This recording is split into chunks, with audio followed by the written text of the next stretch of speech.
Hello students, मैं पीयूष राजपूत और आपका अपना चैनल पीयूष कोचिंग क्लासेस। जैसे बच्चों हमारी केस स्टडी क्वेश्चंस की एक सीरीज चल रही है और हमने अपने 6 पैसेज तक कंप्लीट कर लिए थे। मैट्रिक्स चैप्टर हमारा चल रहा है, उसी को आगे बढ़ाते हैं और बच्चों देखते हैं पैसेज नंबर 7 क्या कहता है।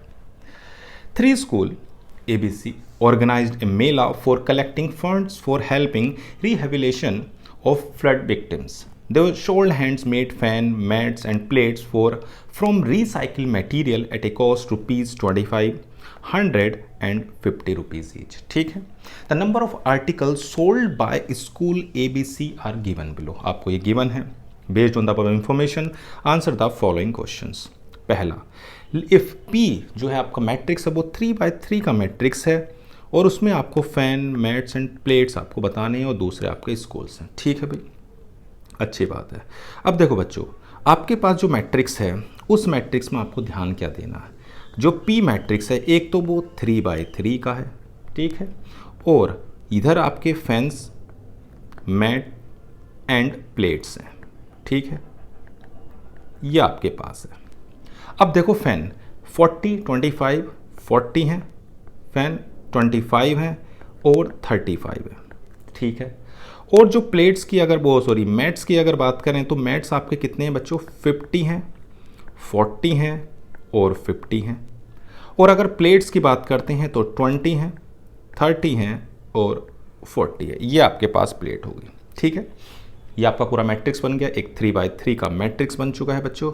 अब देखो कौन सा ऑप्शन है। तो ऑप्शन की अगर बात करें तो 40, 50, 20, 25, 40, 30, 35, 50 और 40, यानी कि पहला हमारा ऑप्शन आसानी से मिल पा रहा है, कोई दिक्कत तो नहीं है। चलो आगे बढ़ते हैं। अब देखो ये ध्यान रखना कि जो पहला मैट्रिक्स है वो 3x3 का है, तो जो दूसरा मैट्रिक्स हो वो हमेशा 3x1 का बनाना, क्योंकि फिर मल्टीप्लाई पॉसिबल नहीं होगी अगर आपने 1/3 का बना दिया PQ की, ठीक है ना।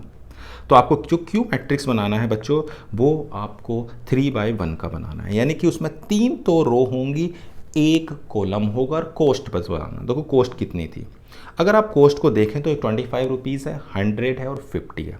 तो 25, 100 और 50, तो जो Q बनेगा बच्चों वो आपका हो जाएगा 25, 50 और 100 हो जाएगा। ये आपका 3x1 का मैट्रिक्स हो गया।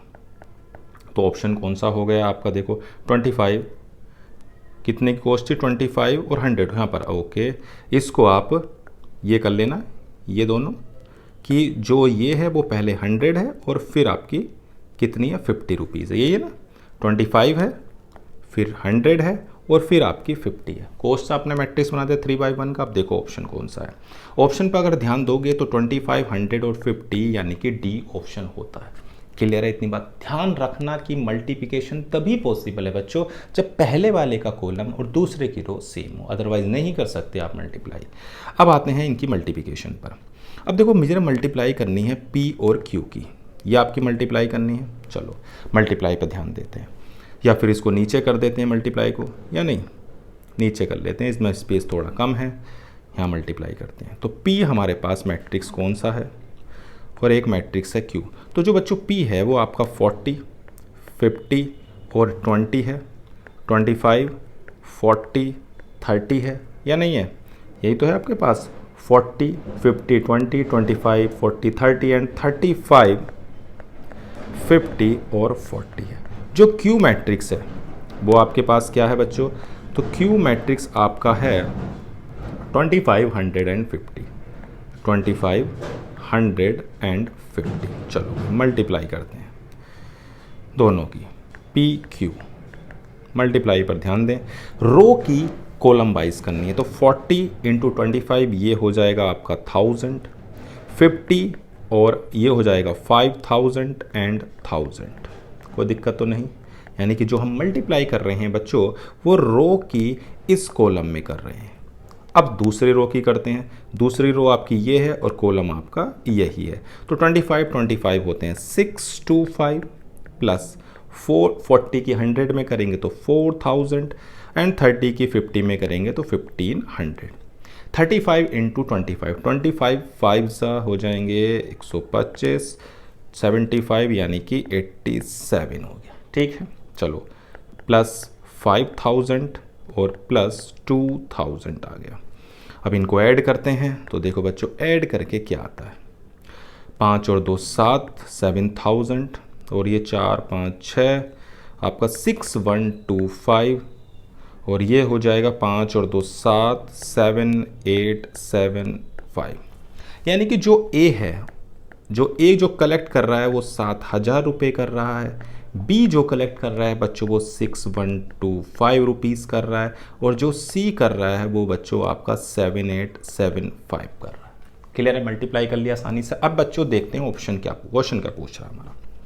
क्वेश्चन कह रहा है the funds collected by school A by selling the given articles. तो देखो बच्चों ए ने कितना करा है 7000, तो ऑप्शन आपका हो गया 7000। अब करा the funds collected by school B ने कितना करा है, तो देखो स्कूल बी ने करा है 6125, ये हो गया। And total funds collected bye required purpose, चलो भाई तीनों को ऐड कर लेते हैं, टोटल फंड कितने का हो जाएगा। तो अगर टोटल फंड्स की बात करते हैं तो 7000 प्लस 6125 प्लस 7875, तो टोटल फंड आ जाएगा आपका 5 और 5 हो गया 10, ठीक है, 7 और 2 9 और 1 हो गए 10, 8 और 1 9 हो गए 10, 14 6 20 और 1 ये हो गया आपका 21। टोटल मिला के आपके 21,000 यानी 21,000 रुपीज़ कलेक्ट होंगे, यानी कि ऑप्शन हो जाता है बी। क्लियर है इतनी बात? तो देखो बच्चों पैसेज से हमारे बहुत सारी चीज़ें क्लियर हो रही हैं, जैसे हमें मल्टीप्लिकेशन आसानी से हो रहा है, हम किस तरह से मैट्रिक्स को ले रहे हैं कि उनकी मल्टीप्लाई हो, एडिशन हमारा क्लियर हो रहा है, सब्ट्रैक्शन, यानी पैसेज की मदद से बहुत सारे कॉन्सेप्ट आपके क्लियर हो रहे हैं। इसलिए इतने आसान ना समझे इनसे, और अपनी प्रैक्टिस करते रहें। मेरी कोशिश होगी आपको मैं ज़्यादा से ज़्यादा केस स्टडी कराऊँ, जिससे आपके कॉन्सेप्ट भी क्लियर हो और आपकी गलती कोई भी ना हो पेपर में। ठीक है बच्चों, तो देखो इस पैसेज में हमने क्या देखा कि भाई 3 स्कूल हैं, वो क्या कर रहे हैं, फंड्स कलेक्ट कर रहे हैं, किसके थ्रू, फैंस, मैट्स और तुम्हारी प्लेट्स के थ्रू, जो बना रहे हैं रिसाइकिल आइटम के थ्रू। ठीक है ना इतनी बात? तो पहला वाला जो मैट्रिक्स था वो 3x3 का था, वो हमने मैट्रिक्स बनाया। जो दूसरा मैट्रिक्स था बच्चों वो उनकी कॉस्ट का था, कॉस्ट का जो मैट्रिक्स था वो 3x1 का था, वो हमने बनाया।